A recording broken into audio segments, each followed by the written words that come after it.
ଦର୍ଶକ ବନ୍ଧୁ ମନେ ରଖନ୍ତୁ। 1 ନମ୍ବର, ଯେଉଁ କନ୍ୟାର ହାତ ଓ ଗୋଡ଼ରେ ଅଧିକ କେଶ ରହିଥାଏ ସେ କନ୍ୟା କ୍ରୋଧୀ, କ୍ରୂର ଓ ଈର୍ଷା ପରାୟଣୀ ହୋଇଥାଏ।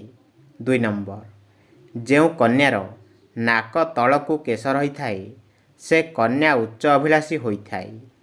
3 ନମ୍ବର, ଯେଉଁ କନ୍ୟାର ପେଟରେ କେଶ ରହିଥାଏ ସେ କନ୍ୟା କଳହପ୍ରିୟ ଓ ଚରିତ୍ରହୀନା ହୋଇଥାଏ। 4 ନମ୍ବର, ଯେଉଁ କନ୍ୟାର ଛାତିରେ କେଶ ରହିଥାଏ ସେ କନ୍ୟା ସ୍ୱାର୍ଥପର ଓ ଲଜ୍ଜାହୀନତା ହୋଇଥାଏ। 5 ନମ୍ବର, ଯେଉଁ କନ୍ୟାର ଆଇବ୍ରୋ କେଶ ପରସ୍ପର ଲଗାଲଗି ହୋଇ ରହିଥାଏ ସେ କନ୍ୟାକୁ କେବେ ବି ଧନର ଅଭାବ ହୋଇନଥାଏ। 6 ନମ୍ବର, ଯେଉଁ କନ୍ୟାର ଆଖି ପଲକରେ ଛୋଟ ଓ କଳା କେଶ ହୋଇଥାଏ ସେ କନ୍ୟା ସୌଭାଗ୍ୟଶାଳୀ ହୋଇଥାଏ। 7 ନମ୍ବର, ମନେ ରଖନ୍ତୁ, ଯେଉଁ କନ୍ୟାର କେଶ ଲମ୍ବା ଓ ଘନ ହୋଇଥାଏ ସେ କନ୍ୟା ସୌଭାଗ୍ୟବତୀ ହୋଇଥାଏ। 8 ନମ୍ବର, ଯେଉଁ ଲୋକଙ୍କର ଡାହାଣ ପାଦରେ ତିଳ ଚିହ୍ନ ଥାଏ ସେ ଜ୍ଞାନବଦ୍ଧ ଓ ଧର୍ମପରାୟଣ ହୋଇଥାଏ। 9 ନମ୍ବର, କାନ ମଧ୍ୟରେ ଯେଉଁ ଲୋକର କଳା ଯାଇ ରହିଥାଏ ସେ ଲୋକ ସୁଖ ସମ୍ପଦ ପ୍ରାପ୍ତ କରିଥାଏ। 10 ନମ୍ବର, ଯେଉଁ ଲୋକମାନଙ୍କର ବାମ ବକ୍ଷରେ କଳା ଯାଇଥିଲେ ସେ ଲୋକ ଗର୍ବୀ ହୋଇଥାଏ ଏବଂ ପରଧନ ପ୍ରାପ୍ତ କରିଥାଏ। 11 ନମ୍ବର, ଡାହାଣ ହାତ କହୁଣୀ ପାଖରେ କଳା ଯାଇଥିଲେ ସେ ଲୋକ ଖରାପ କାର୍ଯ୍ୟରେ ମନ ବଳାଇଥାଏ। 12 ନମ୍ବର, ମନେ ରଖିବେ, ଯେଉଁ ଲୋକଙ୍କର ବାମ ହାତ କହୁଣୀ ତଳେ କଳା ଯାଇଥାଏ ସେ ବହୁଭାଗୀ ହୋଇଥାଏ ଓ ସୁଖ ଭୋଗ କରିଥାଏ। 13 ନମ୍ବର, ଯେଉଁ ଲୋକଙ୍କର ମୁହଁର ଡାହାଣ ପାଖରେ କଳା ଯାଇଥାଏ ସେ ପରୋପକାରୀ ଏବଂ ମାନ ଓ ସମ୍ମାନର ଅଧିକାରୀ ହୋଇଥାଏ। 14 ନମ୍ବର, ଯେଉଁ ଲୋକଙ୍କ ମୁହଁର ବାମ ପାର୍ଶ୍ୱରେ କଳା ଯାଇଥାଏ ତାଙ୍କୁ ଜୀବନସାରା ସୁଖ ଶାନ୍ତି ଭୋଗ ହୋଇଥାଏ। 15 ନମ୍ବର, ପିଜୁଳି ପତ୍ରକୁ ପାଣିରେ ଭଲ ଭାବେ ସିଝାଇ ସେ ପାଣିକୁ ମୁଣ୍ଡରେ ଲଗାଇଲେ ମୁଣ୍ଡରୁ ଚୁଟି ଉପୁଡ଼ିବା ବନ୍ଦ ହୋଇଥାଏ, ଜାଣି ରଖନ୍ତୁ। 16 ନମ୍ବର, ଉଷୁମ ପାଣିରେ ମହୁ ଏବଂ ଲେମ୍ବୁ ରସ ମିଶାଇ ପିଇଲେ ଖାସ ଓ ଛିଙ୍କରୁ ରକ୍ଷା ମିଳିଥାଏ। 17 ନମ୍ବର, ଉଷୁମ କ୍ଷୀରରେ 1 ଚାମଚ ହଳଦୀ ମିଶାଇ ପିଇଲେ ଖାସ ଓ ଛିଙ୍କ ଦୂର ହୋଇଥାଏ, ମନେ ରଖିବେ। 18 ନମ୍ବର, ଶୋଇଲା ବେଳେ ଖାସ ଓ ଛିଙ୍କ ହେଲେ ମୁଣ୍ଡ ତଳେ ତକିଆ ଦେଇ ଶୋଇଲେ କିଛି ପରିମାଣରେ କମି ଯାଇଥାଏ। 19 ନମ୍ବର, କେବେ ବି କାହାରିକୁ ସିଧା ହାତରେ, ମନେ ରଖିବେ, କେବେ ବି କାହାରିକୁ ସିଧା ହାତରେ ଲୁଣ ଦିଅନ୍ତୁ ନାହିଁ, ଏହାଦ୍ୱାରା ଝଗଡ଼ା ଲାଗିଥାଏ।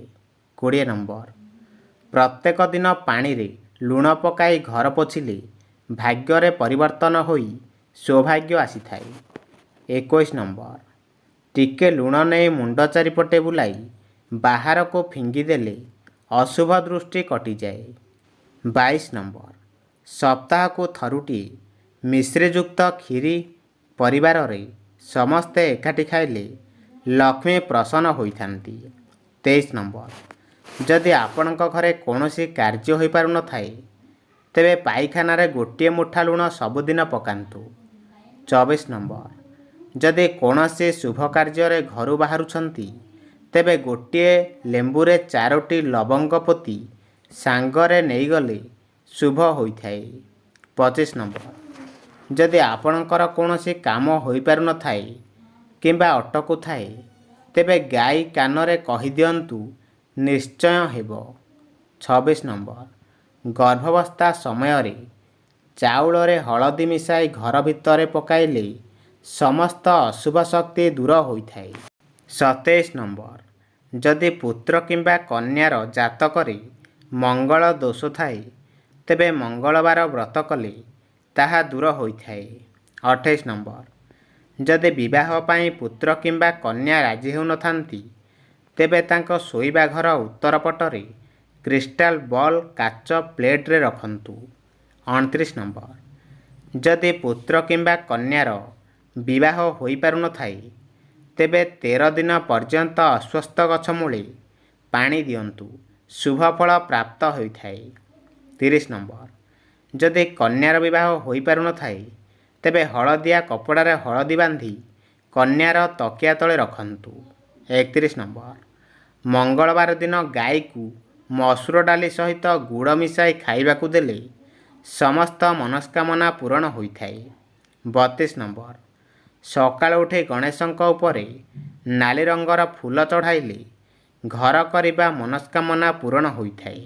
33 ନମ୍ବର, ଘରର ଛାତ ଉପରେ ଦକ୍ଷିଣ ପୂର୍ବ କୋଣରେ ପକ୍ଷୀମାନଙ୍କ ପାଇଁ ପିଇବା ପାଣି ରଖିଲେ ପରିବାରର ଆୟୁ ବୃଦ୍ଧି ହୋଇଥାଏ। 34 ନମ୍ବର, ସକାଳୁ ଉଷୁମ ପାଣିରେ 1 ଚାମଚ ଗୁଆ ଘିଅ ମିଶାଇ ପିଇଲେ ମନ ସତେଜ ରହିବା ସହିତ ଶରୀରରେ ଚମକ ଆସିଥାଏ। 35 ନମ୍ବର, ବାଦାମ ମିଶ୍ରି ଓ ମଧୁରୀକୁ ଗୁଣ୍ଡ କରି ରାତିରେ ଖାଇବା ପୂର୍ବରୁ 2 ଚାମଚ ଉଷୁମ ପାଣିରେ ଖାଇଲେ ସ୍ମରଣଶକ୍ତି ବୃଦ୍ଧି ହୋଇଥାଏ। 36 ନମ୍ବର, ଯଦି ପିଲାଙ୍କ ମନ ପାଠରେ ଲାଗୁନଥାଏ ତେବେ ପୂର୍ବ ଦିଗକୁ ମୁହଁ କରି ପାଠ ପଢ଼ିଲେ ପାଠରେ ମନ ଲାଗିଥାଏ। 37 ନମ୍ବର, ପିଲାଙ୍କୁ ପଢ଼ିବା ଘରେ ଶୁଦ୍ଧ ଘିଅ ଦୀପ ଲଗାଇଲେ ଏବଂ ସରସ୍ୱତୀ ମନ୍ତ୍ର ରଖିଲେ ପିଲାଙ୍କୁ ପାଠରେ ମନ ଲାଗିଥାଏ ଓ ବିଦ୍ୟା ବୃଦ୍ଧି ବିକଶିତ ହୋଇଥାଏ। 38 ନମ୍ବର, ଶୋଇବା ଶଯ୍ୟାରେ ବସି ବସି ନିଦ୍ରା ଯିବା ଉଚିତ ନୁହେଁ ଏବଂ ସନ୍ଧ୍ୟା ସମୟରେ ଶୋଇବା ଦ୍ୱାରା ଅଶୁଭ ଏବଂ ଅମଙ୍ଗଳକାରୀ ହୋଇଥାଏ। 39 ନମ୍ବର, ଶୋଇବା ସମୟରେ କେବେ ବି ମସ୍ତକ କିମ୍ବା ପାଦ ଆଡ଼କୁ ଆଲୋକ ପଡ଼ିବା ଉଚିତ ନୁହେଁ ଏବଂ କାନ୍ଥଠାରୁ 3 ହାତ ଦୂରତା ଛାଡ଼ି ଶୋଇବା ଦ୍ୱାରା ମଙ୍ଗଳକାରୀ ହୋଇଥାଏ। 40 ନମ୍ବର, ଉତ୍ତର ଦିଗକୁ କେବେ ବି ମୁଣ୍ଡ କରି ଶୋଇବା ଉଚିତ ନୁହେଁ, ଏହା ଅଶୁଭ ହୋଇଥାଏ ଏବଂ ମସ୍ତିଷ୍କକୁ ରକ୍ତ ସଞ୍ଚାଳନ କମ୍ ହେବା ସହିତ ସ୍ମୃତିଭ୍ରମ ହେବାର ସମ୍ଭାବନା ଦେଖା ଦେଇଥାଏ। 41 ନମ୍ବର, ପ୍ରତ୍ୟେକ ଦିନ ରାତି 10ଟା ପରେ ବାମପଟ ମାଡ଼ି ଶୋଇବା ଉଚିତ ଏବଂ ରାତ୍ରି 4ଟା ପରେ ଉଠିବା ଅଭ୍ୟାସ କରିବା ଦ୍ୱାରା ଅତ୍ୟନ୍ତ ମଙ୍ଗଳକାରୀ ହୋଇଥାଏ।